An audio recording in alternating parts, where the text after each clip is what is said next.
Hello and welcome to the Transcend and Succeed podcast, a unique platform dedicated to the exploration of taboo topics that often go unspoken in the realms of spiritual development and personal experience. I'm your host, Dawn Livingstone, and I want to provide you with knowledge to help you change your perception and open your mind to new possibilities and new opportunities for spiritual expansion, personal growth, and profound transformation.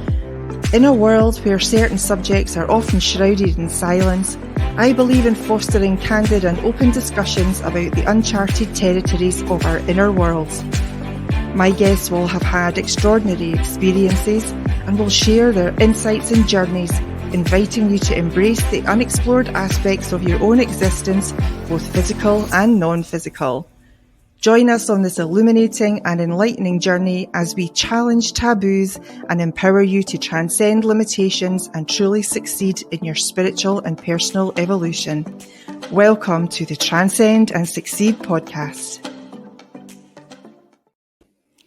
And this week's episode, we have the lovely Patricia Kennedy back again. Hello, sweetheart. Hi. Hello. Hi. Good to see you. Thank you. We are going to be talking more in depth about out-of-body experiences. And we touched on this in episode 3. So if you've not listened to or watched episode 3, please do so, because that'll set you up nicely for what we're going to talk about in this podcast. But we'll cut a long story short. And I had been talking to Patricia quite often, quite regularly, because I have nuts dreams, just sometimes crazy. And I thought they were dreams. So I used to send you a message and say, you'll never guess what was in this dream last night. And I would tell her all about it. And one day she said to me, have you ever stopped to think that these aren't dreams, that could be an out-of-body experience? Because that's certainly what it feels like to me. Like it's an out-of-body experience. It's not an actual dream you're having. And I had never thought about it like that. So obviously that piqued my curiosity. I was off wanting to know more stuff, and Patricia was instrumental in helping me to get my understanding to the next level. She introduced me to William Buhlman, and I think we mentioned that in the last episode. William Buhlman, who has been having out-of-body experiences for decades, I think 35 years, something like that. So she recommended 2 books to me. One of them was Secrets of the Soul.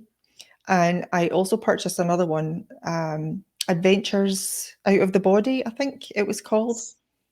So I just read these books cover to cover, I think in just a few weeks. And then I did actually realize that what he had been going through was actually what I had been going through. So there was that missing link, that piece of the jigsaw, because I just couldn't put things together. Then I realized that it was definitely out-of-body experiences that I had been having. Now,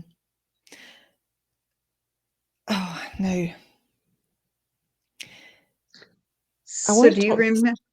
Yeah, I was going to say, so do you remember in one of our discussions where we were talking about the differences between astral travel, bilocation, and out-of-body experiences? You had a memory. Yes, it's from being a child. That was a very, very peculiar realization or remembering that. It was incredibly crazy. I was goosebumps from head to toe.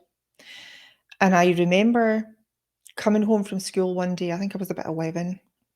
I'm home from school. I was tired being in PE or whatever it was we were doing. And I just went upstairs and I lay on the bed. I was trying to get my breath back, really. And just as I felt like I was drifting off to sleep, the questions were coming to my mind was, what if I didn't exist? And what if this world doesn't exist? What if there was no earth? What if there was no such thing as the earth? And what would happen, or what would be left if there was no solar system or universe? And then just all of a sudden, everything just went blank. I had this big shift. I would call it a shift in frequency. That way the TV makes your ears go funny. That was how it started. And I ended up just seeing darkness. It was just darkness. And I couldn't quite wrap my head around what had just happened. And I remember just sitting there, and then all of a sudden I was thinking, what's going on? And I didn't have this feeling of fear or anxiety, but there was nothing there. Just nothing. I couldn't see anything. I couldn't hear anything. I couldn't feel anything. I couldn't even see myself, but I could feel myself like breathing. I could feel myself breathing. So when I asked myself that question, what is happening here? Then just all of a sudden I felt like a yank from my solar plexus, a pull, and then I woke up lying on the bed. And while I was in that dark space, I had no fear, no anxiety, nothing. But when I opened my eyes, I sure did. It freaked me out, basically, and I had What never did you told a think? soul about it for years. It really did scare me because I had no idea what was going on, not at all. So that was what I know now that was, I was gonna say my first visit to the void, but it was the first visit that I can recall going to Mm-hmm. the void. Mm-hmm. So right back into the realms of creation, I suppose, out of nothing comes everything, right? That's where Yes. everything is generated from. I understand that now. I have that knowing, and I have the wisdom of it. But back then, when you're an 11-year-old and you're not introduced to anything like that, and it just happens to you when you're lying on your bed one day, and it can be a bit scary. So yeah, the You asked. void. What? You Sorry, asked. You asked. I What would know I happen if I did. didn't exist? What would happen if this world didn't exist and they showed you this They is what sure it would did. be like? It was like a smack to the back of the head, that one as well. People get really freaked out in that space too because they're not sure what to do in nothingness, in the dark and in nothingness. But to me, it's where there's pure potential. Everything's possible there. It's like though it's described as the womb of existence. Mhm. So do you remember what I told you? What the description was about? The description I share with people about the void. Do explain. That the void is like the art room. You go in and all the supplies are there. Everything you need is in there, but nothing's been made of it. Yeah. So there's nothing there, but then there's everything there. In other words, you have to take from that space and create. And And paint your we picture. really have, yeah, we have stepped away from that, but it's not a scary place. I think a lot of people get scared when they end up there, but it definitely is the void. Because it's But calm. There's no mental chaos going on. It's just peace. Totally peaceful. And you've not got, this stuff going through your mind in the chaos of today. It's just not there. So when you automatically go to some place like this and instantaneously you're cut off from all this mental noise, A, it's wonderful, but B, it's really scary at the same time because you think, well, what's happened? And unless you know what's possible, then being a bit afraid is probably very natural. I think that's the way I was. I think that's the way I yeah. was. But and that was my first, I suppose, out of body experience that I can recall, like I said. I can remember a few more, probably more recently, because I think with my fear from being 11, I had just shut all that off, at least the memory of it. Yeah. Um, One that I can recall was when my father had been diagnosed with cancer, and he'd been taken into hospital, and he'd been getting his treatment, his chemotherapy and stuff. And I think it was the night he was admitted into hospital for his first round of chemotherapy, his second round of chemotherapy. And I get to that place between sleep and awake. And this time I felt like a Mhm. fluttering. I could hear like a real heavy vibration, like there was a helicopter outside. That's how loud it was. And I remember thinking, oh, what on earth is that? You know, what's going on? And then all of a sudden I felt this tug, like I was moving at speed, and I was going through, I know, wormholes or something. I'm fascinated with wormholes. That's probably why I go through so many of them. I'd gone through this big, long and windy wormhole, loads of different colours, lots of different buzzing and frequencies. And I ended up in this big corridor that had a marble floor on it and a really high ceiling. And I remember some noise coming from my left side. So I turned my head to look to the left-hand side, and then there's all these people very, very well dressed, you know, hats and bow ties and you know, very, very smart, but walking towards me, and I could hear all the clunks of the shoes, you know, of everybody walking. And they were nodding at me on their way past. And I'm thinking, what on earth is going on here? So I looked in the direction that they were walking to see them turn to the right into this kind of big room. So I followed, I walked at the back of them and turned round. And the first thing I saw right at the very end of the room was a coffin. Now, Wow. something told me right there and then, you're getting me ready for this. This is coming, isn't it? I know it's coming. It's coming. And I don't remember too much of it after that. I do remember my uncle Philip was that my mum's brother. He was there, and he was across the other side of the corridor, and he was crying. And he came over and he kind of took my arm and kind of gave me a shake, you know, and it's going to be okay. It's going to be okay. But I think the next day when after that had happened, I woke up, went about my day, and got a call from the hospital to say that they'd found it in like 3 or 4 different places, and his blood count was so low, he wasn't going to be able to undergo any more chemotherapy, and they'd found it in his liver, and that's why he was so jaundiced. And it was 2 days later he passed over very, Oh, very wow. quickly, very Yeah. quickly. But I suppose that's a bit of a blessing, you know, the speed of it, because he was in quite some pain, I'm quite sure. But Yes. that almost like a premonition, you know, to get me ready for what was happening or what was going to happen. Yeah. So that was a very strange and peculiar thing I'd never experienced, but every single thing I saw in there was so vivid and clear, very vivid and clear. Other times I don't get the clarity. It's not clear, it's fuzzy. And this is what I had been thinking was my dreams.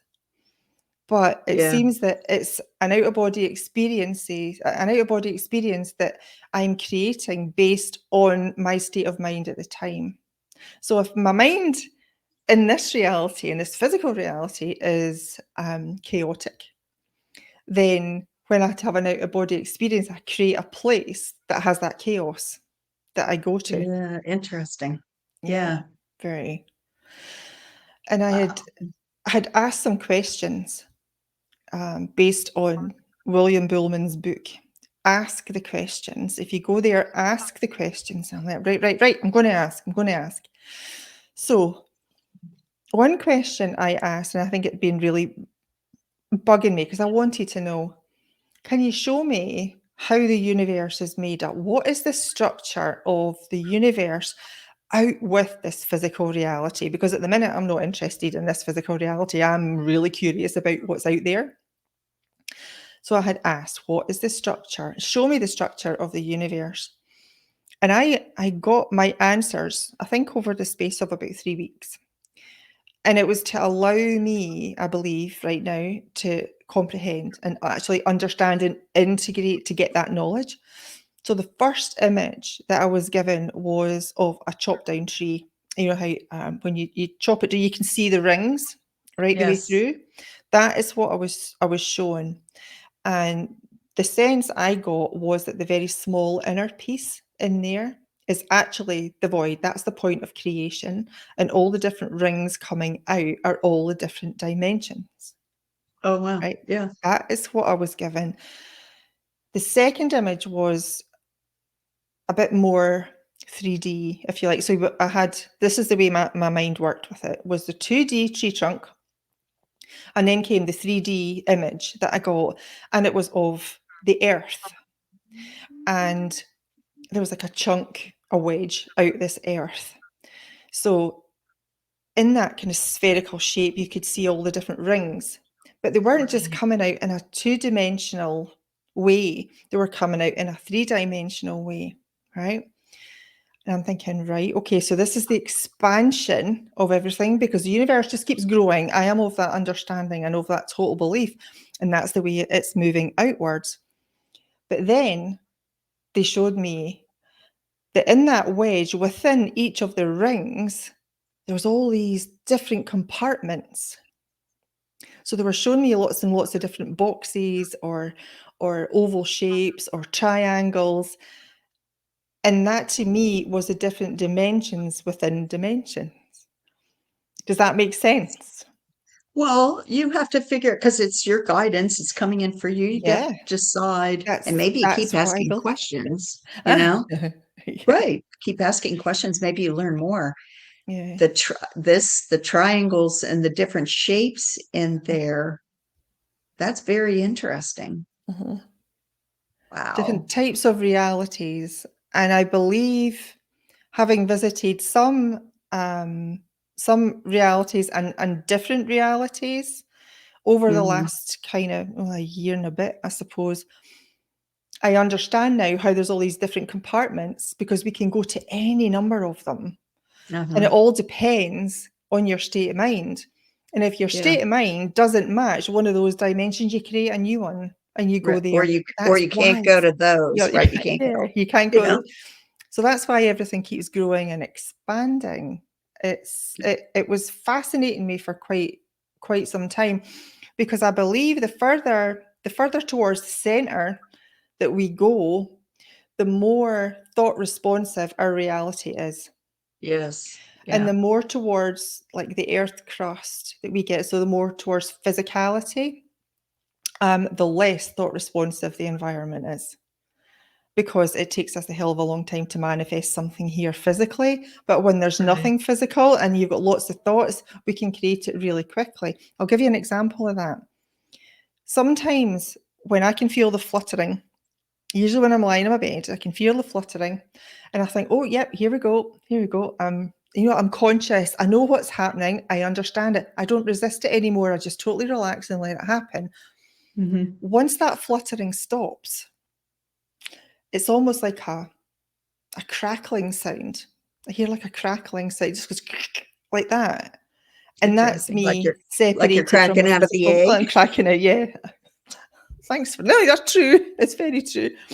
That's what it's like. And then I know, I can stand up. And then the next thing I'm standing up. So I know that I'm in a thought responsive environment. But sometimes I know it's more of a physical one, because I have difficulty getting out of my body. I have difficulty having that separation. So when the fluttering's still going on and I try to move out of my body, whether I sit up or roll over, to get out of bed, Hmm. or whatever it is, I just feel so heavy and I can't move. And sometimes it just doesn't happen. It's very, very, very weird. And I'm learning lots of different things about it.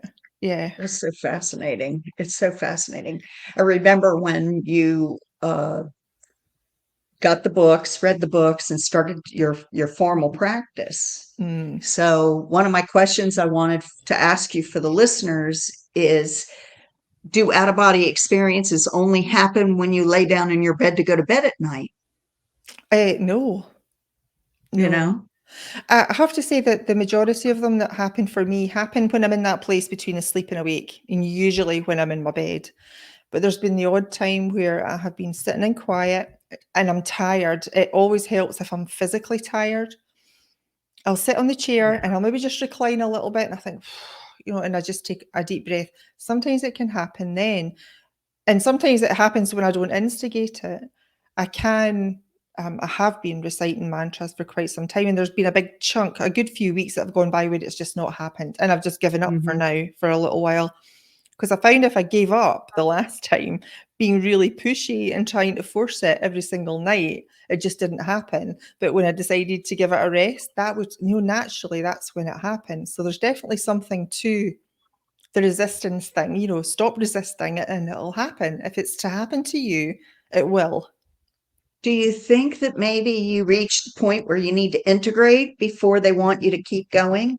Because you've gotten, every experience reframes your perspective.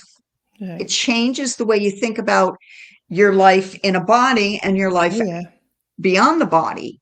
And so maybe they stop you from having more experiences. It's sort of like swallow, swallow. You're eating so fast, swallow, swallow. So they give you a period of time where they stop you so that you'll integrate it. Mm-hmm. Because it has to then, all that has to matriculate down. That consciousness has to matriculate down and seep into you. And Yeah, then and be that you digested. expand, and then Mm-hmm. you're ready for more. Yeah. That just came to me just now. So I'm No, no, just that would be a very wondering. accurate description.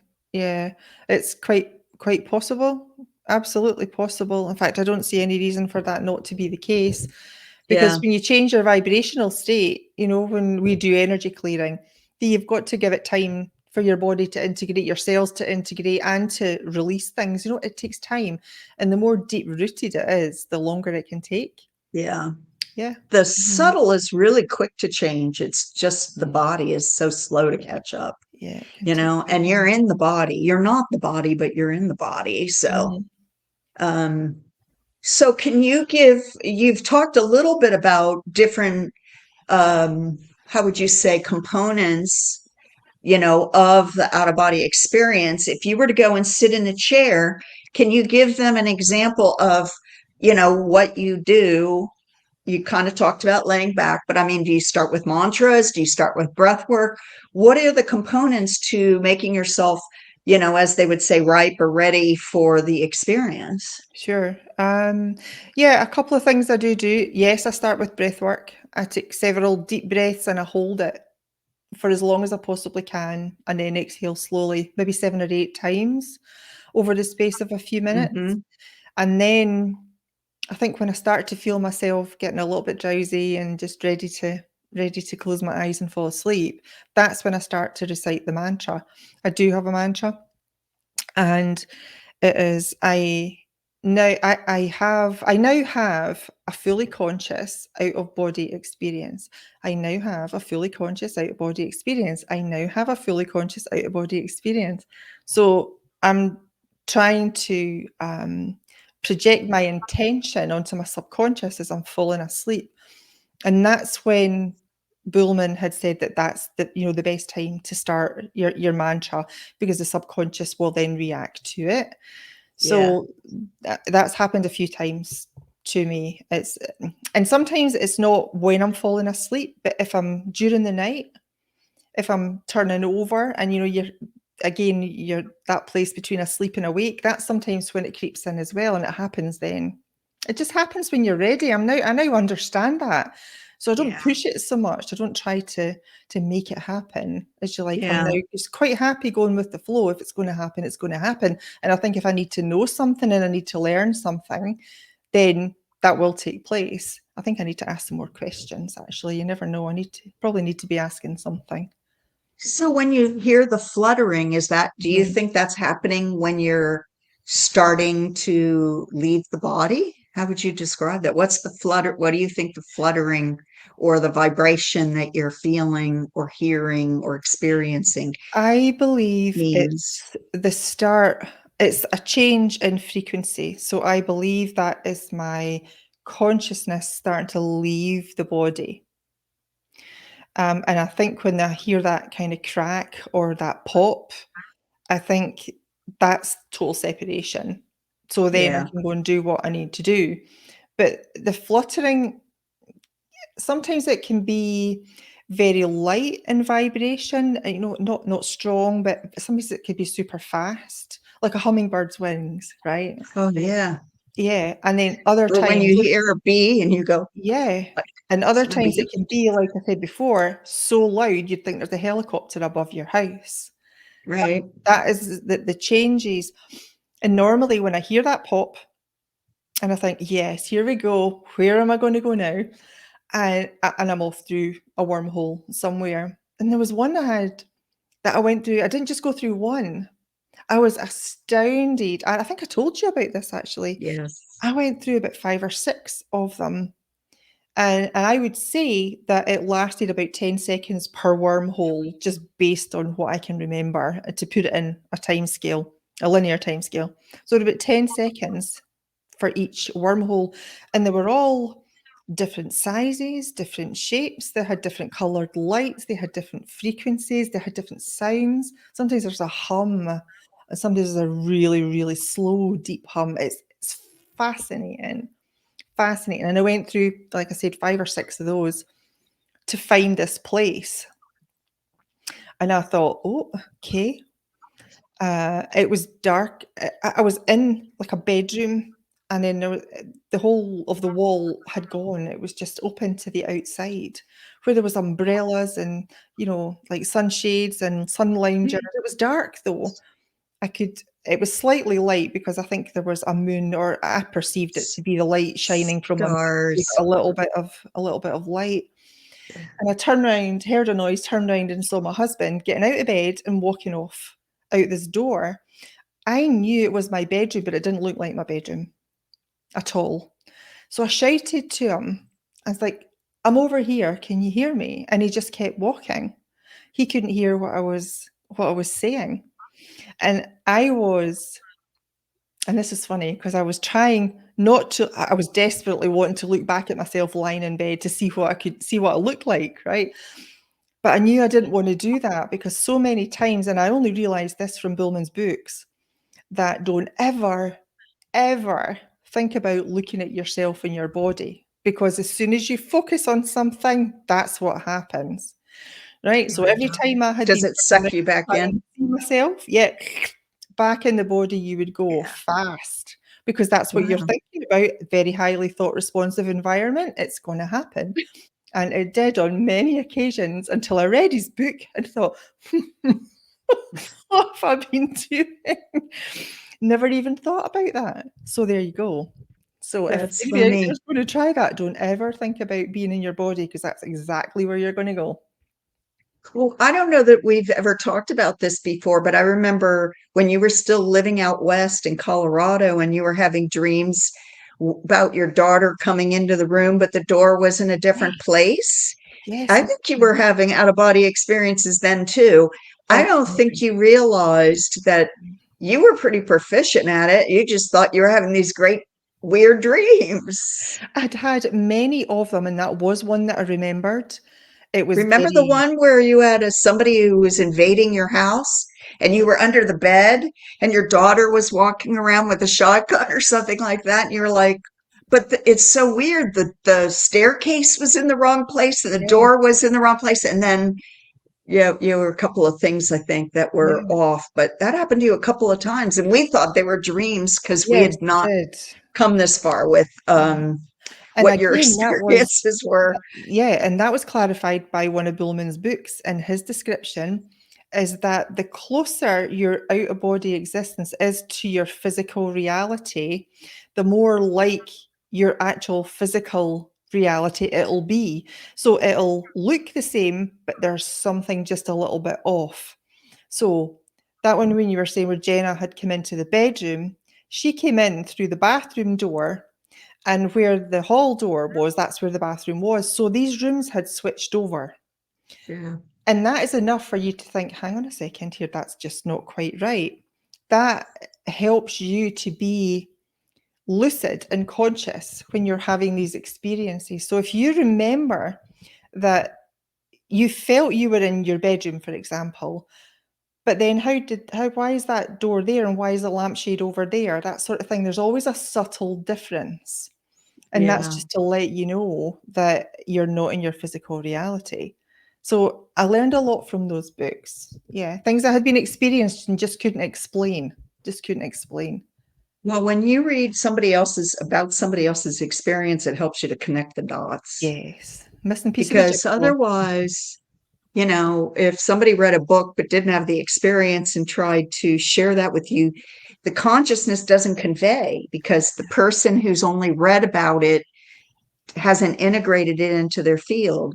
But the Mhm. person who's an experiencer has it integrated in their field. And so when they go to explain, the person they're explaining it to, they get more information than what they're actually told. Yeah. because it's like the packet goes, they get all of it, or they pick up on more than what is said. I wanted to ask you, because you talked about how you were asking about the structure of the universe. And so you got the tree rings, and then the earth was round and the piece of the earth was cut out. You got to have all that understanding.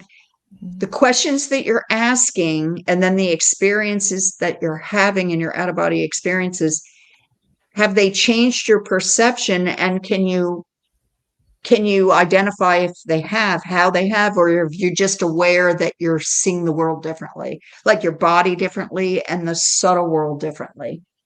It has so changed my perception of everything, of life, not just physical life, but non-physical life, in that it is so much bigger than we could ever imagine.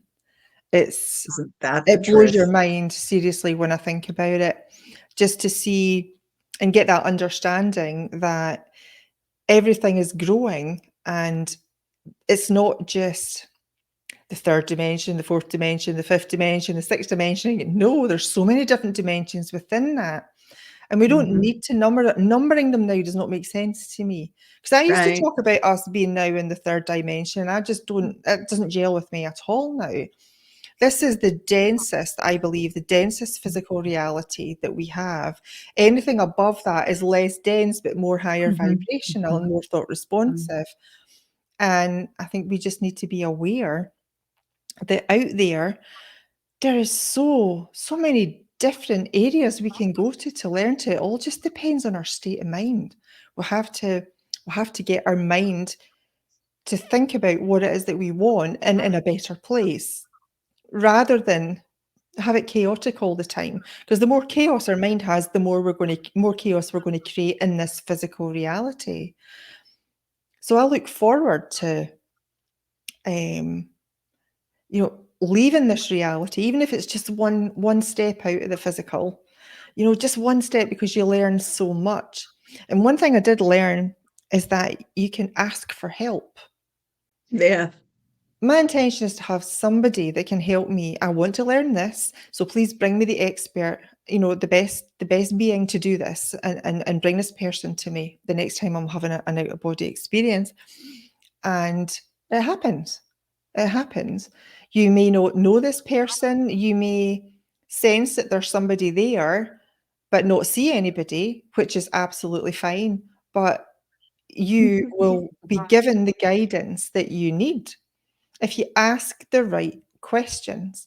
Because Yeah. sometimes I go, I have one of these experiences and I'm consciously aware, and I forget to ask for clarity. I forget to ask for help. And it's not until I wake up and I think, oh, did it again? What on earth was I thinking? But there's That's something, me. there's something I need to remember to do it. And it's going to take time and it's going to take practice. So I'm trying not to beat myself up about it, because before I used to Yeah. get quite upset with myself, for goodness sake, going to have to do this again now. Darn. That was just my impatience coming through, that's all. It's as though you're in such a glorious state of beginner's mind. So spirit was bringing that to me. Look at the beginner's mind, because each experience, even though it might even be to the same place, it's going to be brand new. And so Yeah, beginner's mind is it's the childlike mind that we hear it's about, be it like a excitement. child, Yeah, the children are always so inquisitive. And when you're having a new experience, you have no expectations and no, like, you don't know what you're going to experience. Everything's like a first. yeah, And isn't that a beautiful place to be? I mean, that's awesome. it is. It's really exciting. Uh-huh. So, when we started to realize that you thought you were dreaming, and you were always asking for help deciphering your dreams and stuff, and so we would have these conversations talking about it, and then we realized that spirit was bringing in that perhaps you were having an out of body experience. And then you read the books, and then things like took off, like Star Wars hyperspacing. I call that the spiritual quickening. And to me, the spiritual quickening is the indication that the person already knows how to do it. they didn't have to really learn it. They just had to start going through the motions so that the packets of the memories could open up, and then they could just go Remember with it. it. Yes, I And remember they you could talking then, about I call it the quickening, because you hyperspace to get to where you were what the last lifetime that you were doing this. And you know, when things come easy for people, and they've come very easy for you, you've had your learning curve and you're still, kind of navigating that. But it's real obvious that you've done this multiple lifetimes and that you're so comfortable with it. There's no fear. You have no fear. You're almost like the kid I biting at the bit. know. I want to go. I want Yeah. to go.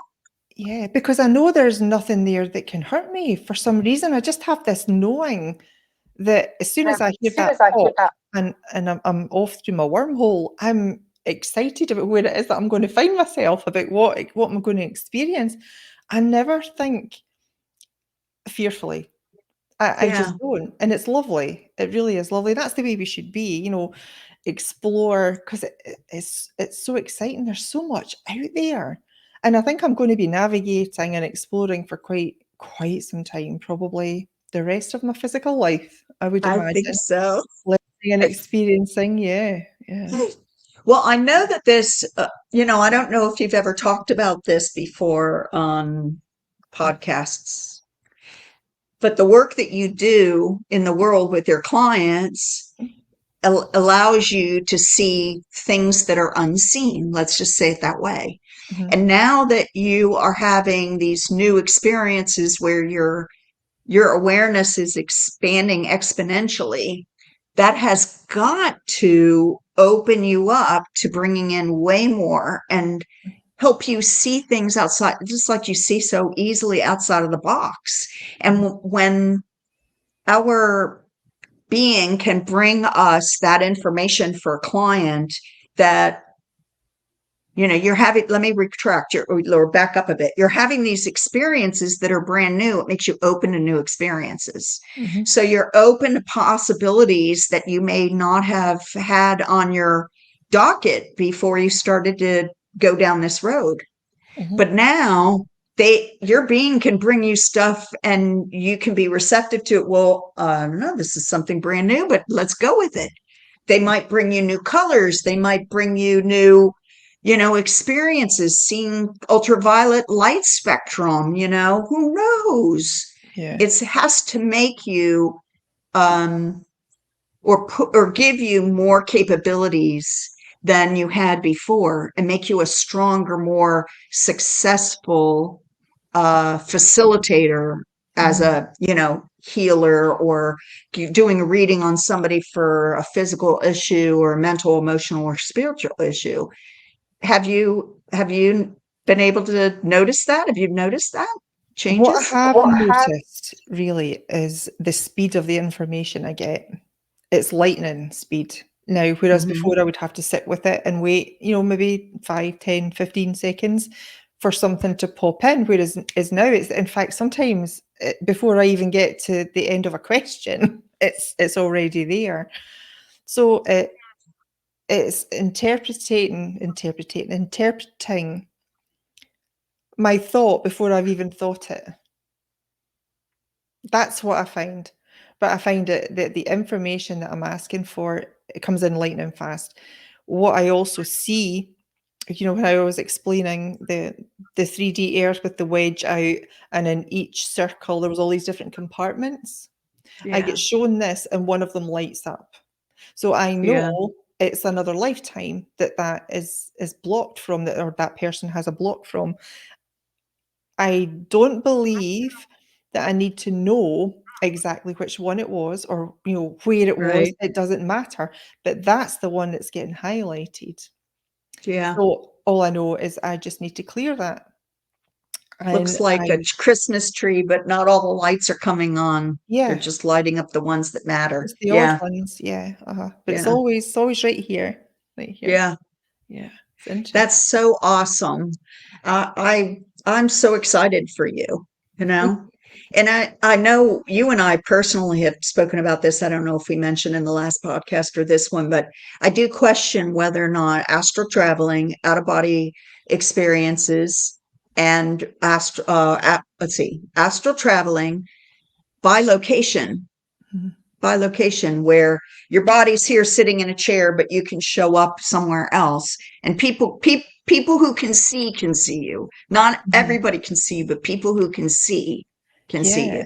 And you mentioned that to me earlier, and we are going to do another podcast on that.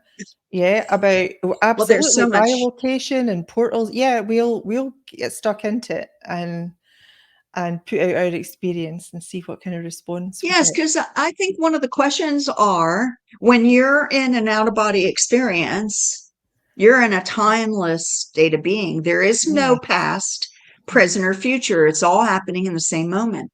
So then when you come back into a body, how long have you really been gone? You could have been gone 10 months having an experience when you were only gone like 10, 15 minutes or 8 hours or whatever in your sleep.